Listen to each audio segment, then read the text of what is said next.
제 영상을 보고 따라 하셨는데 다리에 계속 쥐가 난다? 연락주세요. 찾아가서 고쳐드립니다. 건강한 잔소리, 건강한 하비. 종아리에 쥐가 나는 현상 두 가지만 생각해주세요. 1번, 허리에 문제가 있을 수 있습니다. 허리에서부터 내려오는 신경이 압박을 받게 되면 우리 손과 발과 같은 말단 부위는 좀 고통스러워하게 됩니다. 생각해보세요. 우리가 물을 틀어서 호스로 내보내고 있는데 중간에 압박을 주게 되면 끝에 나올 때 물이 비정상적으로 나오게 되겠죠. 이런 비정상적인 흐름이 우리의 근육에게 전달되면 근육은 저림을 느끼기도 하고 힘줘! 라고 하지 않았는데 힘을 빼지 못하고 계속 주고 있게 됩니다. 저번 시간에 이야기했죠. 힘을 주고 있다가 갑자기 다른 움직임이 나오면 근육이 짧아지려고 한다고요. 2번, 발이 4개 보내는 신호입니다. 우리의 발은 몸의 가장 아래에 위치하고 있어요. 나의 모든 체중을 받아주고 있다는 거죠. 그렇기 때문에 우리의 발은 충격을 아주 잘 흡수하게 되어 있어요. 발에서 먼저 충격을 60, 70%가량 흡수한다고 보시면 됩니다. 그 다음은 어디? 종아리, 정강이가 20, 30%, 그 다음은 무릎, 그 다음은 골반, 순으로 올라가죠. 근데 종아리에서 쥐가 난다? 발에서 충격을 충분히 잡아주지 못하고 있다는 이야기예요. 그 말은 종아리에서 흡수해야 하는 양이 늘어났다는 이야기죠. 20, 30%가 정량인데 갑자기 일이 많아지면 무리가 가겠죠. 앞서 말한 것처럼 충격을 순차적으로 흡수해내야 되는데 밑에서 못하니까 그 다음이, 또 못하면 그 다음이 힘들어지는 겁니다. 이대로 방치하시다가는 나중에 무릎 연골과 허리 통증으로 심하게 고생하실 거예요. 이미 진행 중일지도 모르고요.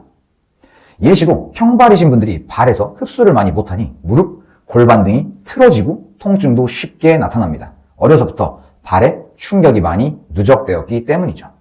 이렇게 어마어마한 꿀정보 비용은 구독! 이제 시원하게 케어해 보도록 하죠. 1번, 앞서 이야기한 것처럼 발바닥은 충격을 흡수해주는 역할을 하는데 과사용된다면 기능이 떨어졌겠죠? 그 기능을 살려주어야 합니다. 시중에 판매되고 있는 마사지볼을 준비해주세요.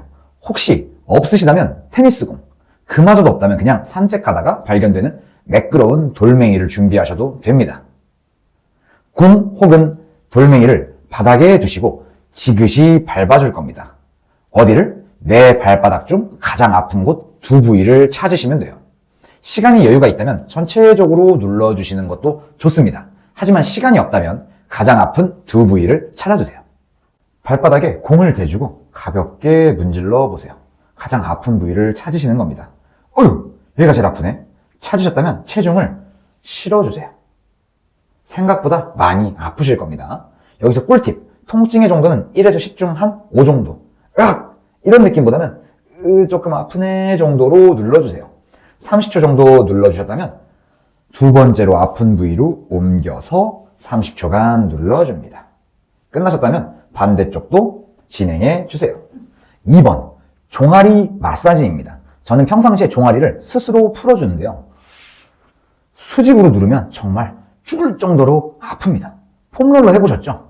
그럼 어떻게 풀어야 하나? 바로 옆에서 눌러주는 겁니다. 우리 종아리를 옆에서 눌러주게 되면 그 통증이 현저히 줄어듭니다. 깊은 근육층까지 눌러주기가 좋다는 얘기죠. 다리를 옆으로 눕혀둔 상태에서 그냥 손바닥으로 체중을 실어주시면 됩니다. 혹은 팔꿈치로 그냥 가볍게 체중을 실어주셔도 되고요. 10초씩 눌러주세요. 3번, 종아리 마사지가 끝났다면 스트레칭을 해줄 겁니다. 마사지 후에 스트레칭을 해주시면 효과가 몇 배는 더 좋아집니다. 벽을 바라보고 양팔을 뻗어주세요.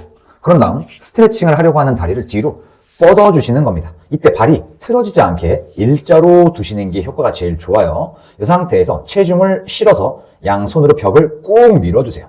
그렇게 되면 뒤에 쪽에 있는 종아리가 스트레칭이 되면서 시원함을 느끼실 겁니다. 30초간 시작. 끝나셨다면 반대쪽도 마찬가지로 뒤로 쭉 뻗어서 30초간 해주세요. 4번, 정강이 운동입니다. 우리의 몸은 앞뒤 균형이 매우 중요합니다. 종아리가 뻣뻣해지게 되면 정강이도 자연스럽게 스트레스를 많이 받아요. 하지만 정강이를 잡고 있는 근육은 종아리 근육보다 작고 힘이 약합니다. 그렇기 때문에 정강이 근육의 힘을 키워주면 종아리에게도 아주 긍정적인 효과를 줄 수 있죠. 동작은 간단합니다. 회사에서 혹은 일상생활에서 자주 해주시면 좋아요. 앉거나 누우신 상태에서 앞꿈치를 꽉 들어 올려주는 거예요. 정강이 근육에 힘이 들어가는 게 느껴지실 겁니다. 또 종아리가 안 좋으신 분들은 가끔 찌릿한 느낌을 받으실 수도 있어요. 혹은 쥐날 것 같은데 라는 느낌을 받을 수도 있습니다. 앞 세 가지 동작을 반드시 해주시고 진행해 주세요. 또 좀 찌릿한 느낌을 받으시더라도 걱정하지 않으셔도 됩니다. 자연스럽게 꾹 올려주면서 15초간 유지해 주세요. 밴드 등 이렇게 저항감이 있게끔 해주시게 되면 좀 더 좋아요. 하지만 좀 번거로울 수 있기 때문에 그냥 평상시 자주 들어 올리는 것만 해주셔도 됩니다. 정강이 근육에 힘이 좋아지게 되면 발목을 자주 삐끗 하시는 분들에게도 큰 도움이 됩니다. 참고하세요. 마지막 5번입니다. 안타깝게도 허리가 안 좋으신 분들도 다리에 쥐가 자주 납니다. 단순히 허리 때문이야 라고만은 할 수 없지만 앞서 말했듯이 허리에서 오는 문제도 다리에게 큰 영향을 미치기 때문이죠. 누우신 상태에서 한쪽 다리에 양손 깍지를 걸어둡니다. 그 다음 당기실 수 있는 만큼 당겨주세요. 이때 허리가 뜨지 않는 게 좋아요. 당기셨다면 팔은 고정, 무릎을 가볍게 펴줍니다. 툭. 이렇게 다리를 다 펴는 게 중요한 게 아닙니다. 다리가 다 펴진다고 유연하다는 것도 아니에요. 요 밑에 허벅지가 90도보다 더 들어오신 상태에서 진행하셔야 합니다. 무릎은 가볍게 피셨다면 처음에는 허벅지 뒤쪽이 많이 당기실 겁니다. 15초간 유지. 그 다음 종아리가 늘어날 수 있게 앞꿈치를 들어 올려줍니다. 안 좋은 분들은 달달달달달 떨리실 거예요. 15초간 유지. 마지막으로 앞꿈치를 꾹 눌러줍니다. 정강이 쪽이 쭉 당기신다고 느끼실 거예요. 마찬가지로 15초간 유지. 종아리뿐만 아니라 다리 저림이 있으신 분들에게도 정말 효과 좋은 스트레칭입니다. 어떠신가요? 동작들이 정말 어렵지 않습니다. 병원에서 일할 때 쉬가 나시는 분들이 도수치료 받으러 오시면 저희는 공짜로 돈 버는 거예요. 잘 풀어주고 늘려주는 것만 해주면 금방 좋아지거든요. 여러분들의 소중한 시간, 돈 쓰시면서 케어하실 건가요?